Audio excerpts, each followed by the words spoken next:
Guys, are you constantly mixing your business money with your personal expenses? If your answer is yes, you are putting your financial future at serious risk. Let's fix that today. Why you must separate business and personal accounts. Separating your business account from your personal account is one of the most powerful steps you can take towards financial discipline. Because why? Because if your business account has money but your personal account doesn't, guess what? You are blocked.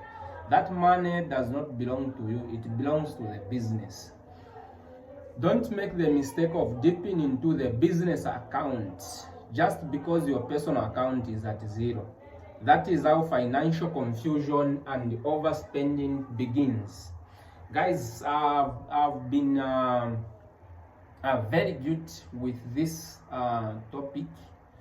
That's why I decided to do a research and study about the topic, which is a very interesting topic.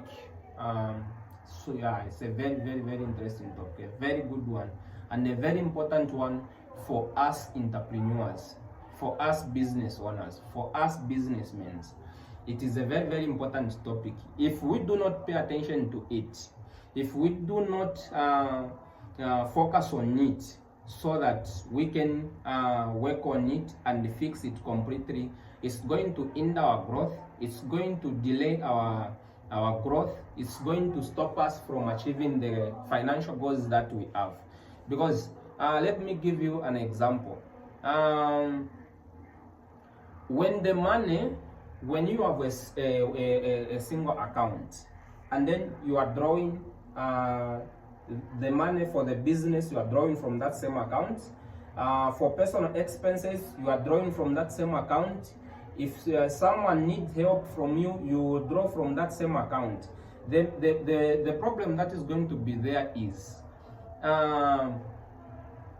it is going to be difficult for you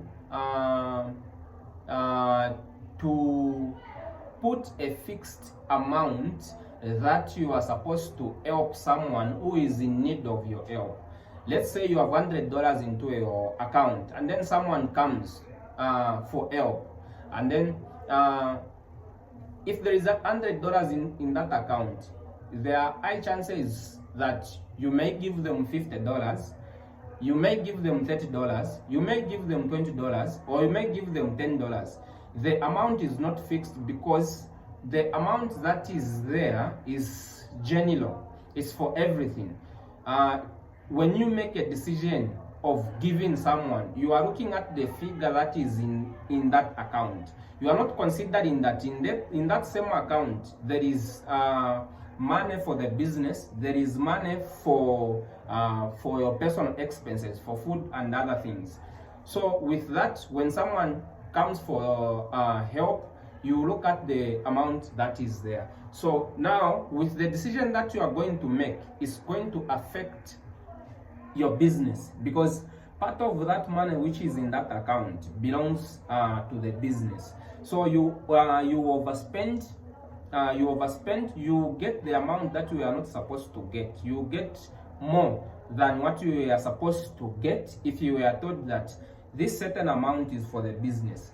Let's say, for example, if someone tells you, if you have $100 and then someone tells you that, a financial professional tells you that, my friend, the amount that this $100 that you're having in the account, 70% belongs to the business.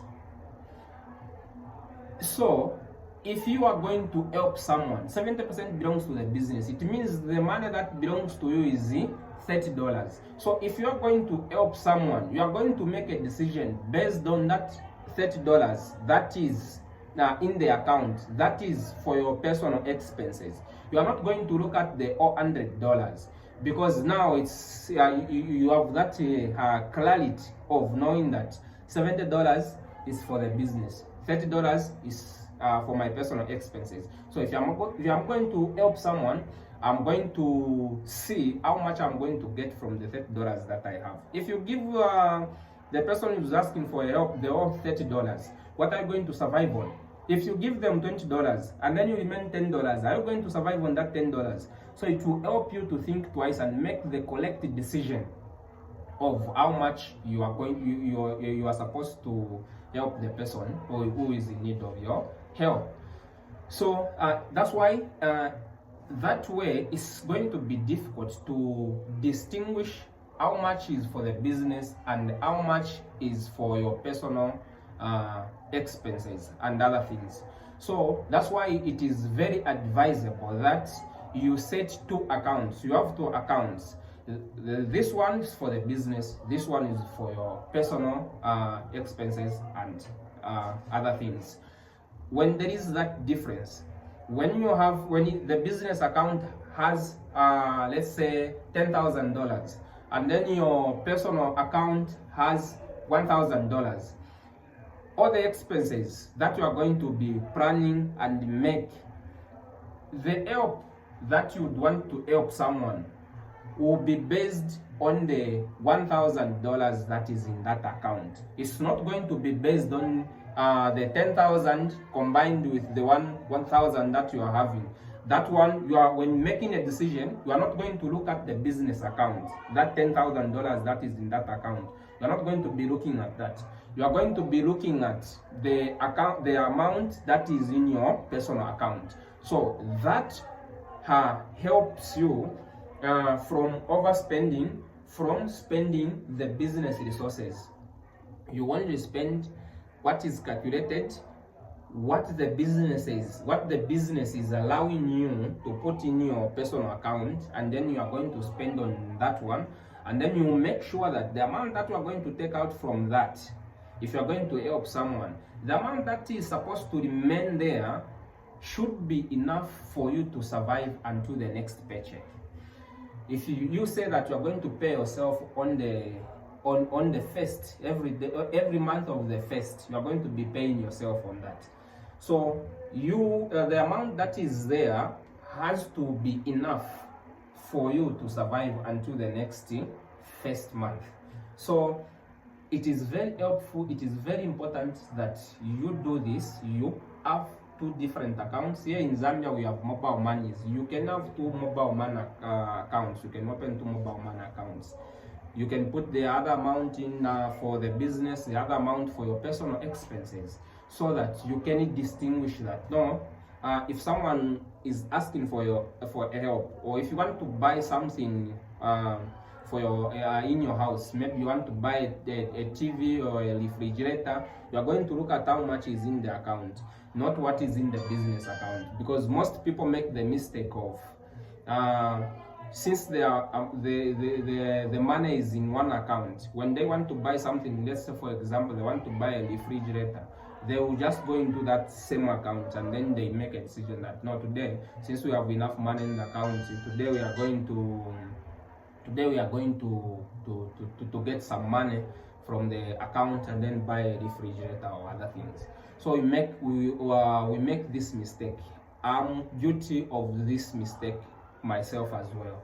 So I'm not saying that I'm good at it. No, I'm also practicing this one. I'm not perfect. I'm still trying to balance and try to make it work, because I know that if I make it work, that is going to be one of the major actions that will help me in achieving the goals, in the business goals, the financial goals that I have. So it is very important, guys, that you need to separate, you need to have two accounts so that you can know that no, I shouldn't touch this, I should not touch this. And then when you separate this account, it's going to help you with this personal account that you are having. You need to budget the money that is in there, what you are going to do with that money. It has to be planned, so that the plan has to get you to the coming of the next month. If you do not make a budget, you are going to have difficulties in surviving with the money that you have put in the account. You always come up short of it, that no, it's not enough, and you make a necessary decision of increasing the amount that is supposed to be in your personal account. So guys, it is very, very important that you do that. It's very important that you separate your business account and your personal account. You need to put yourself on a salary every month. You pay yourself, you put money into your personal account, so that all the expenses, all the decisions that you are going to make that is not for the business but when they come from the personal account, the business account is not going to be affected. We often make this mistake. So I to myself, I always make this mistake. So guys, we need to work on this. It's very, very, very important that we work on it. It's going to help us big time. So in conclusion, guys, I would say, if you haven't already opened a separate account for your business, do so. Start paying yourself a monthly salary, which is very, very important, and let your personal account be your reality check, not your business balance. You check on your business account that you have this amount, then you start thinking of I can buy this, I can afford this, I can afford that. No. Well, when you want to make a personal expense, you need to look at your personal account. You see how much is in there. You are going to survive from there. You are going to buy food from there. You're going to pay rent from there. And then if you want to make a decision of buying something, maybe the latest iPhone, look at what is there. If you spend that money, the remaining amount that is going to be there, will it allow you to survive until the next paycheck, which is a very, very important, and it will save your business big time. Thank you, guys. If you like this video, if this video was helpful, please like it if it helped you, and then you can drop a comment if you have been guilty of mixing the two, so we can all learn from each other. And then don't forget to subscribe for more simple smart business tips that embarking on, that learning as well. I'm a student of this and I'm constantly learning. So thank you guys for watching. Bye bye.